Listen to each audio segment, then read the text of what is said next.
This is John Solano with the Lowel GL1. We're at WPPI 2015 and we're introducing the GL1 holster. The GL1 holster is comprised of two pieces. One part goes on to the body, to the handle of the GL1. It's a Velcro strap.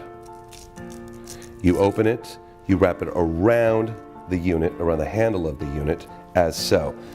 The strap is rather long, but whatever you do, do not cut it. Push it through, wrap it around, and push it through again. You might have to force it, wiggle it through with something, but it does go through, and this is what it ends up being.